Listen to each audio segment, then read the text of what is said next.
বন্ধুরা, প্রায় সবার বাড়িতেই প্রার্থনা করার জন্য বিশেষ ধরনের একটি ঘর তৈরি করা হয়। হিন্দু বাঙালি পরিবারেও ঈশ্বরের আরাধনা করার জন্য তৈরি করা হয় ঠাকুর ঘর। সাধারণত অন্যান্য ঘরের সঙ্গেই এই ঘরও আলাদা করে তৈরি করা হয়ে থাকে। বাড়িতে নিত্য পুজোও হয় ঠাকুর ঘরে, আবার কোনো পুজো উৎসবেও সুন্দর করে সাজানো হয় ঠাকুর ঘরটি। যদি আপনার বাড়ির ঠাকুর ঘর সুন্দর করে সাজানোর কথা ভাবছেন, ঘর ছোট হলেও অসুবিধা নেই। তাই ঠাকুর ঘর সাজানোর জন্য কিছু টিপস আজকের এই ভিডিওতে আপনাদের বলবো। এই টিপসগুলো ফলো করলে সংসারে শান্তি আসবে, অনেক পুণ্য অর্জন করতে পারবেন এবং ভগবান আপনার বাড়ি ছেড়ে কখনোই যাবেন না। তাই জানতে হলে ভিডিওটি শেষ পর্যন্ত দেখুন। আর আপনি যদি আমাদের ভক্তি জাগরণ টিভি চ্যানেলটি সাবস্ক্রাইব না করে থাকেন তাহলে সাবস্ক্রাইব করুন। ভিডিওটি ভালো লাগলে অবশ্যই লাইক ও শেয়ার করবেন ও কমেন্টে জয় শ্রীকৃষ্ণ লিখবেন। তো চলুন শুরু করি। বন্ধুরা, বাস্তু অনুযায়ী ঈশান কোণই হলো ঠাকুর ঘরের জন্য উপযুক্ত স্থান। যদি আলাদা করে ঠাকুর ঘর করা সম্ভব না হয় তবে আপনার ঘরের উত্তর পূর্ব দিকে ফাঁকা করে ঠাকুর ঘর বানাতে পারেন।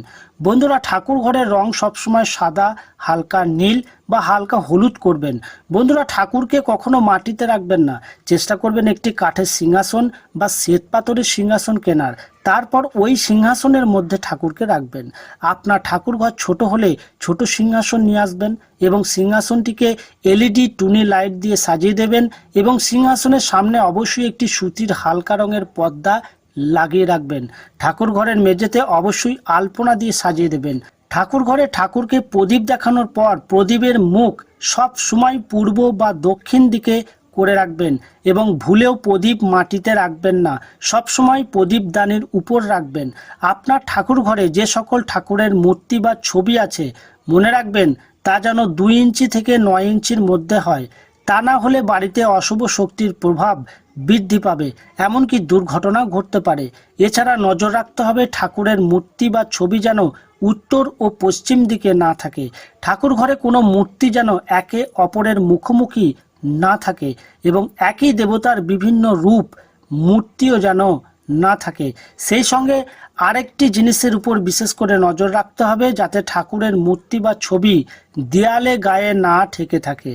ঠাকুরের ছবি বা মূর্তি সবসময় দেয়াল থেকে একটু দূরে রাখুন এবং সবসময় আপনার ঠাকুর ঘর পরিষ্কার করুন, গুছিয়ে রাখুন। ধূপ ধুনো দেওয়া জায়গা আলাদা করবেন। প্রদীপ জ্বালালে প্রতিদিন তেল পরিষ্কার করুন। নিত্য পুজোর ফুল পরিষ্কার করবেন। এই ছিল আজকের ভিডিওটি কেমন লাগলো কমেন্টে জানাবেন।